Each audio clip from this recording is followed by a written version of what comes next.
उन्होंने एक बार भी हमसे यह नहीं पूछा कि हमारी सेनाओं ने दुश्मन के कितने विमान मारे रहे कि 100 दिन गुजर गए और वे 5 दहशतगर्दियों को यह सरकार पकड़ नहीं पाई।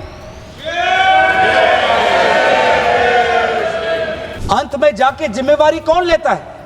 जम्मू कश्मीर के लेफ्टिनेंट गवर्नर नहीं। अगर जिम्मेवारी किसको लेनी पड़ेगी तो आदरणीय गृह मंत्री आपको लेनी पड़ेगी। नैतिक जिम्मेवारी आपको लेनी पड़ेगी। आप लेफ्टिनेंट गवर्नर के पीछे नहीं छुप सकते। आप लेफ्टिनेंट गवर्नर के पीछे ये केंद्र सरकार नहीं छुप सकती, क्योंकि गृह मंत्री खुद वहां पे थे। नमस्कार दोस्तों, प्रसिद्ध कवि शाहब जाफरी की एक मशहूर लाइन है, तू इधर उधर की बात ना कर, ये बता कि काफिले क्यों लुटे। सोमवार को लोकसभा में जब पहलगाम में हुए हमले और उसके बाद भारत सरकार की ओर से ऑपरेशन सिंदूर पर चर्चा की गई, तब भारत के रक्षा मंत्री राजनाथ सिंह मूल मुद्दों को छोड़ इधर उधर की बात करने की कोशिश कर रहे थे। इस बीच राजनाथ सिंह के भाषण का कांग्रेस सांसद गौरव गोगोई ने बेहतरीन जवाब दिया और कई मुद्दों पर उन्होंने राजनाथ सिंह को कटघरे में खड़ा कर दिया। आज इस वीडियो में ऐसे ही 5 मुद्दों को हम आपके सामने पेश करेंगे, जहां पर राजनाथ सिंह के दावों का जवाब गौरव गोगोई ने दिया और उन्हें हर मोड़ पर घेरने की कोशिश की।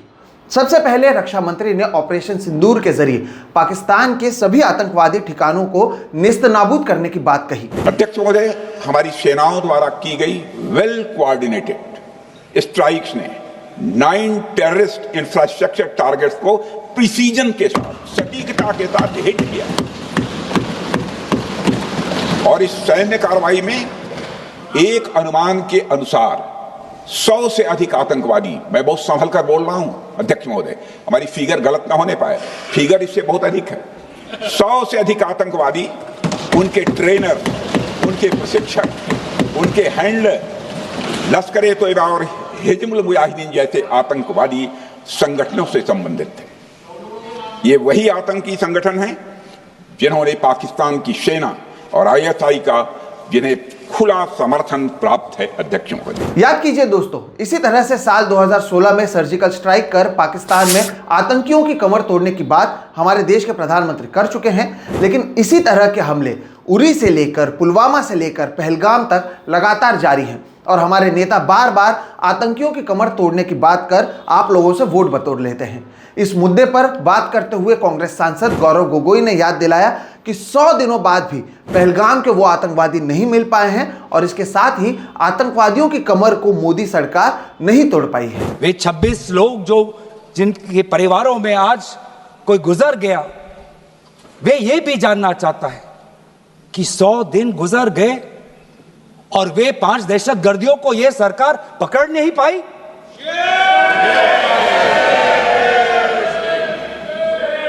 देश के वो लोग ये भी जानना चाहते हैं कि ये जो 5 दहशतगर्दे थे, दहशतगर्दी जो आए टेररिस्ट, निश्चय इनको किसी ने पनाह दी, निश्चय इनको किसी ने जानकारी दी, निश्चय ये पूरा जो 1 घंटा का जो उन्होंने गोला बारूदी की, उसके बाद ये फरार हो गए, उनको फरार होने में भी किसी ने उनकी मदद की और आज भी ये 100 दिन हो गए और सरकार के पास कोई जवाब नहीं।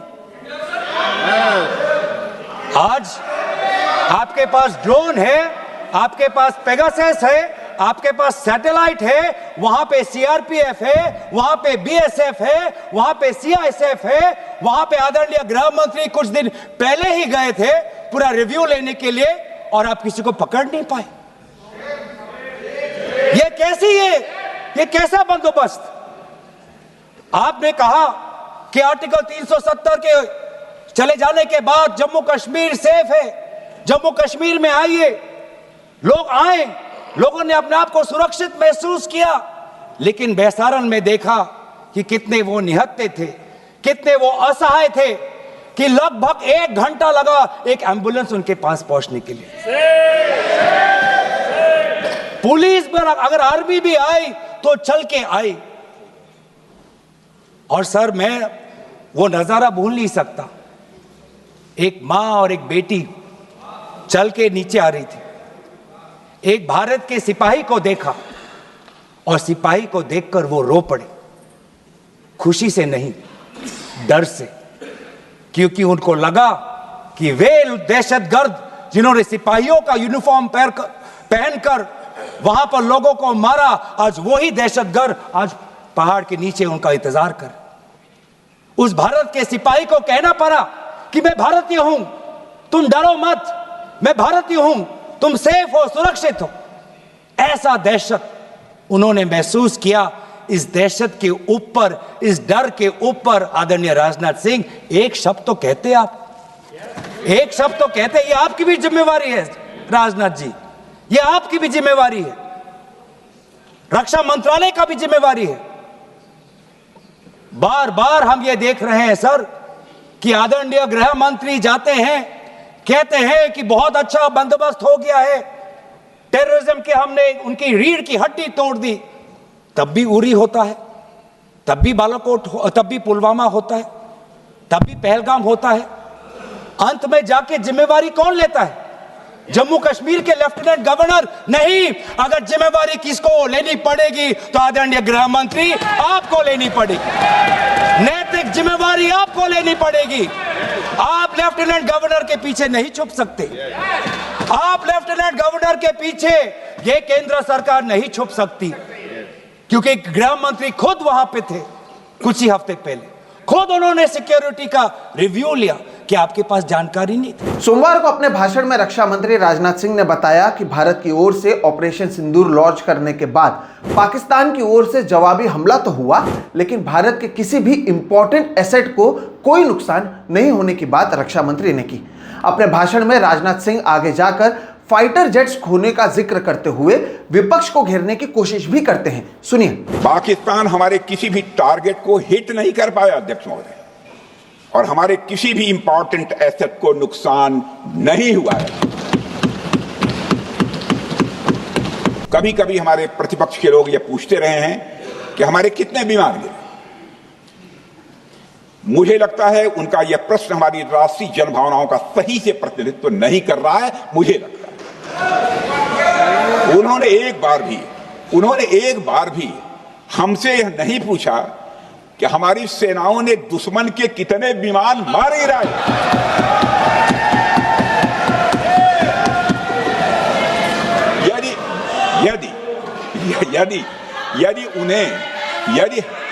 यदि उन्हें प्रश्न पूछना ही है अध्यक्ष महोदय, तो उनका प्रश्न यह होना चाहिए, क्या भारत ने आतंकवादी ठिकानों को तबाह किया?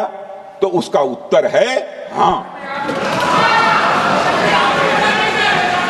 हाँ, हाँ।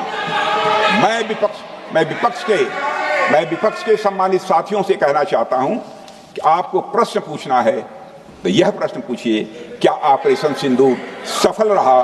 तो उसका उत्तर है हाँ। अब इसका भी जवाब गौरव गोगोई ने दिया। जवाब देते हुए गौरव गोगोई ने रक्षा मंत्री को याद दिलाया कि उनकी ओर से जहां संसद में यह बयान दिया जा रहा है कि भारत के किसी भी महत्वपूर्ण शस्त्र को कोई क्षति नहीं पहुंची है, तो वहीं हमारे सीडीएस जनरल अनिल चौहान ने मई महीने में ही ब्लूमबर्ग को दिए इंटरव्यू में फाइटर जेट्स खोने की बात कही थी।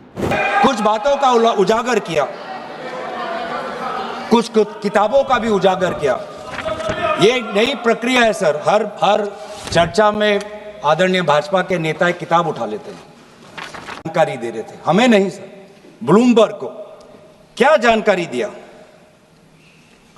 मैं पूरा पढ़ लेता हूं without editing. What is important, क्या जरूरी, हिंदी में अनुवाद करने की कोशिश भी करता हूं, मत करो। क्या ये जरूरी नहीं कि जेट गिरे, पर क्यों गिरे, क्या गलतियां हुई, वो महत्वपूर्ण है। संख्या महत्वपूर्ण नहीं सर, 35 ही राफेल है देश में, 35 ही राफेल है। अगर उनमें से कुछ गिरे भी तो देखिए सर, मुझे तो लगता है कि बहुत बड़ी क्षति हुई। 35 राफेल, अगर कुछ उनमें से भी अगर कुछ गिरे तो मुझे लगता है कि जरूरी है, क्योंकि आपको लगता है कि 35 राफेल काफी है, तो अगर कुछ गिरे तो वो भी जरूरी है।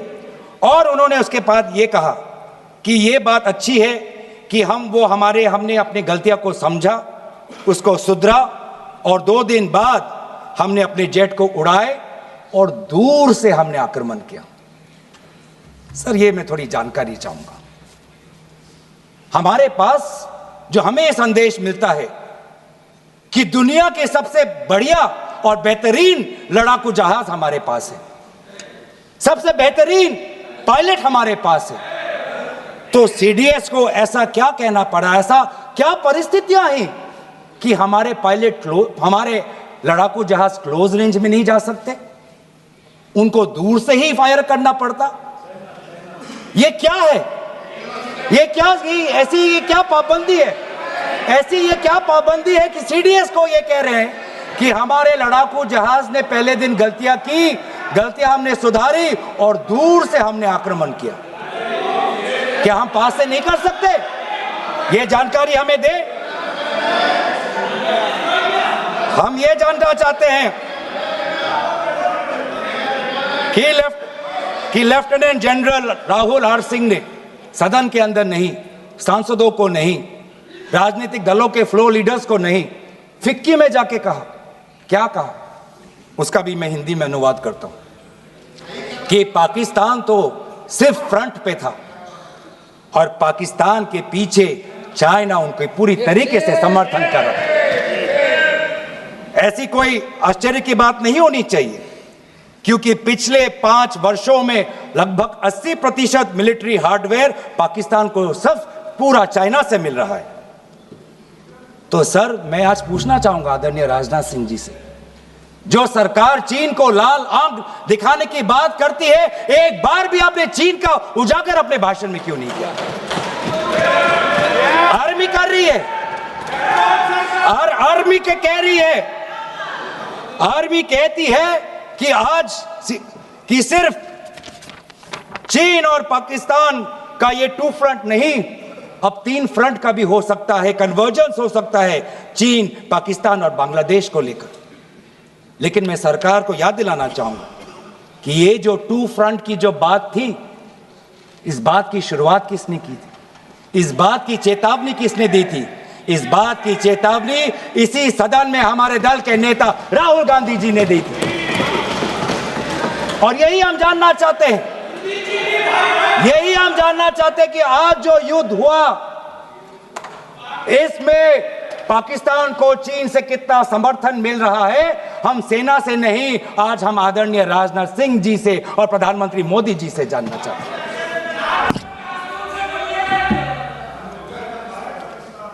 और सर इंडोनेशिया में जो डिफेंस अटैचे है, उसने तो ताज्जुब की बात कह दी। उसने क्या कहा sir? India defence attache group captain Shiv Kumar ने, हिंदी में दोबारा अनुवाद करता हूं, कि भारत ने लड़ाकू जहाज खोए तो खोए इसलिए क्योंकि कुछ मिलिट्री टारगेट्स पर आक्रमण करने पर पाबंदी थी। क्यों? क्या पाबंदी थी? ऐसे क्या ये राजनीतिक कंस्ट्रेंट्स थे? आपने कहा कि 9 टारगेट पे हमने आक्रमण किया, लेकिन हमें यह भी सूत्रों से जानकारी और मीडिया में आया है, और लेफ्टिनेंट जनरल राहुल सिंह ने खुद कहा कि पहले 21 टारगेट्स चुने गए थे और 21 से फिर 9 हुए। क्यों हुए? क्यों हुए? आज राष्ट्रपति ट्रंप खुद कहते हैं कि 5-6 जेट गिरे हैं। एक जेट करोड़ करोड़ अरब अरब रुपयों का है, मिलियंस एंड मिलियंस का है। इसलिए हम जानना चाहते हैं, आज हमें स्पष्ट रूप से आदरणीय राजनाथ सिंह जी बताएं, देश पर विश्वास करें, देश में वो साहस है सच्चाई सुनने की। आज आप बताएं कितने लड़ाकू जहाज गिरे? हमारे में वो साहस है, क्योंकि ये सूचना, ये सच्चाई सिर्फ देश के नागरिकों के लिए नहीं, ये सूचना, ये सच्चाई हमें देश के जवानों को भी देना है। आज उनसे भी झूठ कहा जा रहा है, उनके बीच में भी भ्रम फैलाया जा रहा है। आगे अपने भाषण में राजनाथ सिंह कहते हैं कि भारत ने अपने मकसद को पूरा कर लेने के कारण पाकिस्तान पर जारी अपनी कार्रवाई को रोक दिया। भारत ने कार्रवाई इसलिए रोकी क्योंकि कॉन्फ्लिक्ट के पहले और उसके दौरान जो भी पॉलिटिकल और मिलिट्री ऑब्जेक्टिव्स तय किए गए थे, उसे हम पूरी तरह से हासिल कर चुके थे। इसलिए यह कहना यह मानना कि यह ऑपरेशन किसी दबाव में रोका गया था, यह बेबुनियाद है और सरासर गलत है अध्यक्ष।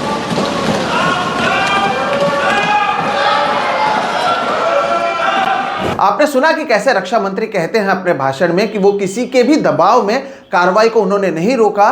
तो वहीं गौरव गोगोई ने याद दिलाया कि भारत और पाकिस्तान के बीच सीज फायर की घोषणा भारत के किसी नेता ने नहीं बल्कि अमेरिकी राष्ट्रपति डोनाल्ड ट्रंप ने की थी।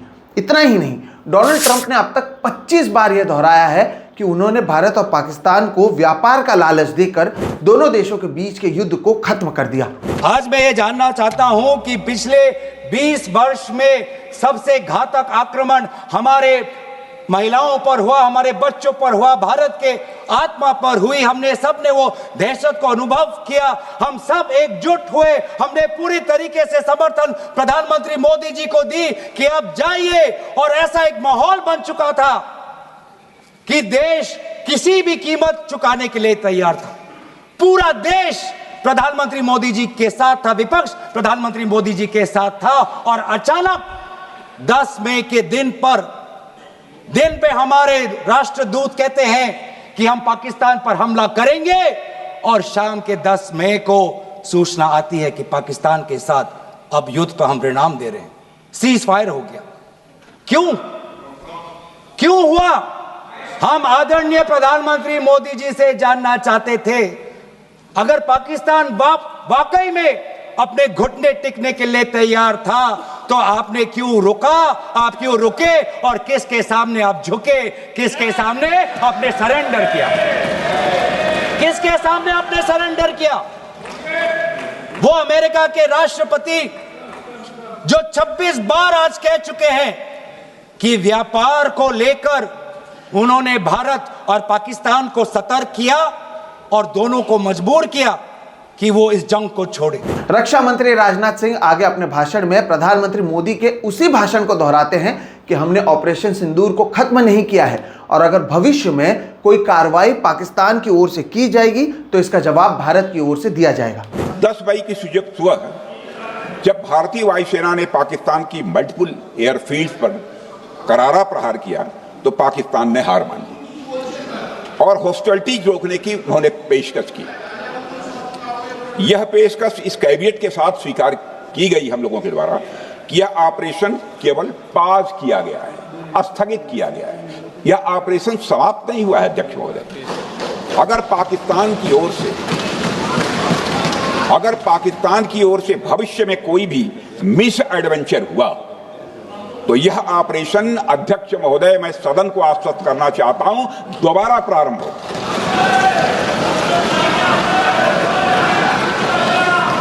रक्षा मंत्री के इस बयान का गौरव गोगोई ने बेहतरीन जवाब दिया है दोस्तों, और पूछा है उनसे कि जब आपने पहले ही आतंकवाद की कमर तोड़ दी है तो फिर आप दोबारा हमले की आशंका आखिर क्यों कर रहे हैं? राहुल गांधी जी बदामी के कंटोनमेंट में गए। सर मैं बोलूं? Sir house in order. Sir house in order में like. Sir house is not in order में रहेगा सर। टाइम लेकिन आप तथ्यों पे बोले, गलत सूचनाएं नहीं दे सदन में, गलत सूचनाएं नहीं मत दे। हम बोले इसके ऑर्डर में लाइए सर। कोई सदन में गलत तथ्य नहीं रख सकते आप। सर मैं बोलूं सर कैमरा आएगा मेरे पे। धन्यवाद। आदरणीय अध्यक्ष महोदय, अब बात आती है ऑपरेशन सिंदूर की। आज मैं राजनाथ सिंह जी का भाषण सुन रहा था। मुझे पता नहीं चल रहा था कि राजनाथ सिंह जी जो भाषण दे रहे थे वो किस समय का उजागर कर रहे थे।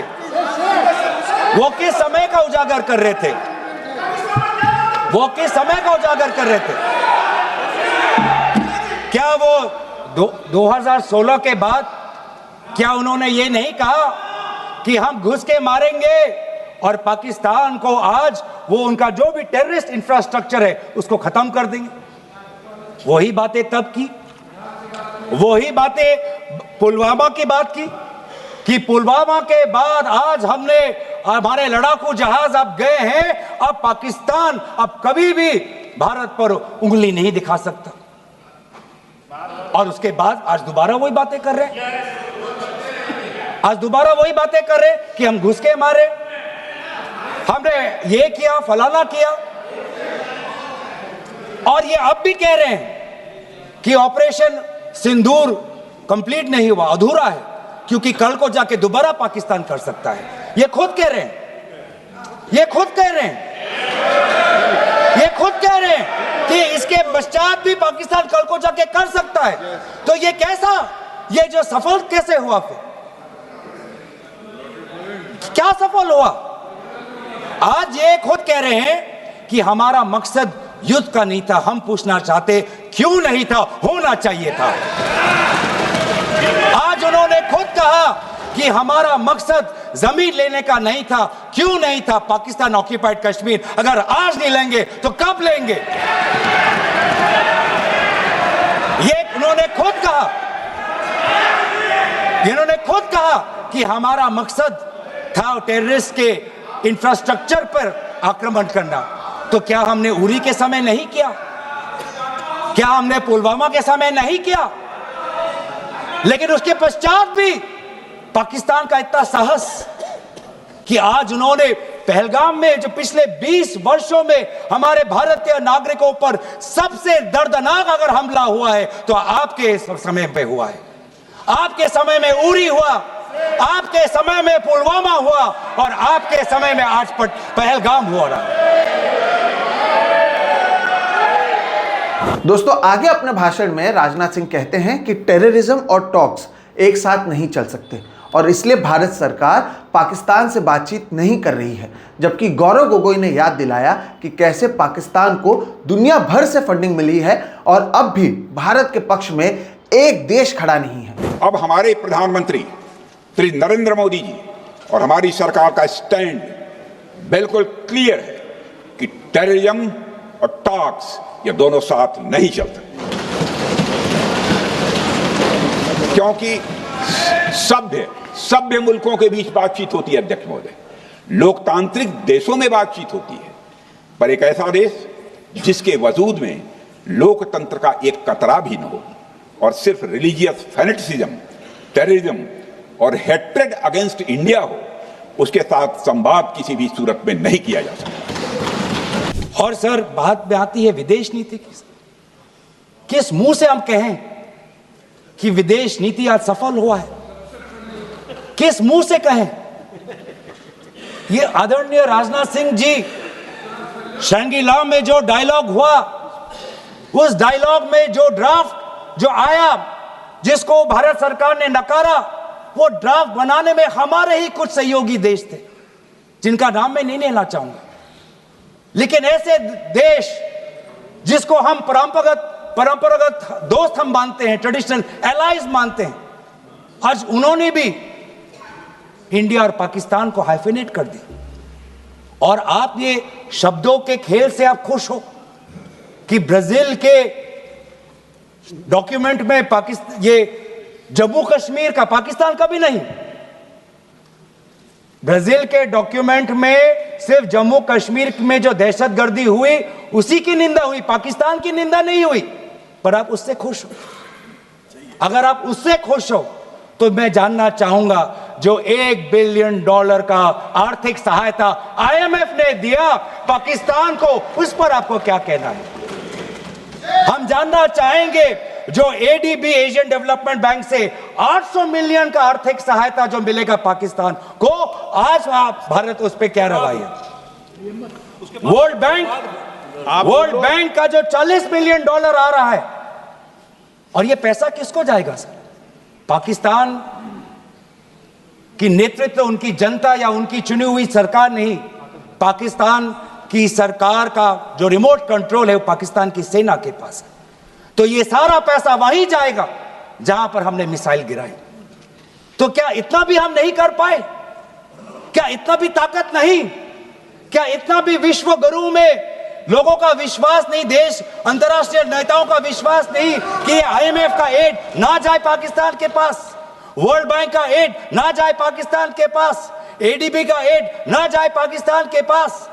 आप में इतना भी ताकत नहीं कि एक देश ने पाकिस्तान को टेरर स्टेट का दर्जा नहीं दिया। एक देश ने आज FATF financial action task force में, जिससे बहुत नियंत्रण पाकिस्तान पे पड़ती थी, आज उससे वो 2022 में निकल आई ग्रे लिस्ट में। क्या वो डालेंगे? तो इसीलिए आज हम ये मांग करते हैं कि सरकार अब डरिए मत, सच्चाई से डरिए मत।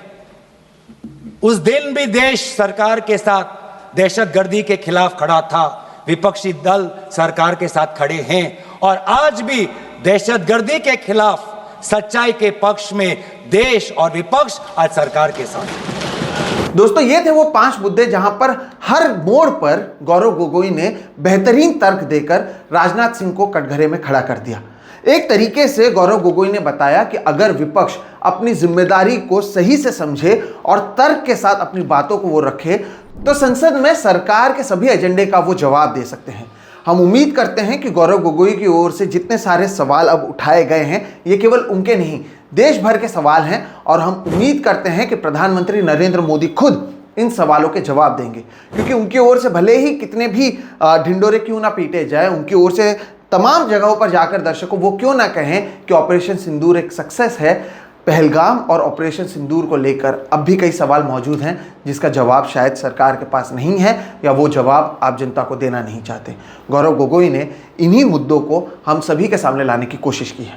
आपको गौरव गोगोई के ये तर्क कैसे लगे ज़रूर बताइएगा। वीडियो अगर आपको पसंद आया तो इसे लाइक करें, ज़्यादा से ज़्यादा लोगों तक साझा करें, इसे शेयर करें, और अगर आपने अब तक मेरे इस चैनल सोहित मिश्रा ऑफिशियल को सब्सक्राइब नहीं किया है तो ज़रूर कर लें। हम इस तरह के वीडियोस लगातार करते रहते हैं। फिलहाल आप हमें दीजिए इजाज़त। मेरा नाम है सोहित मिश्रा, आप देख रहे हैं सोहित मिश्रा ऑफिशियल। नमस्कार।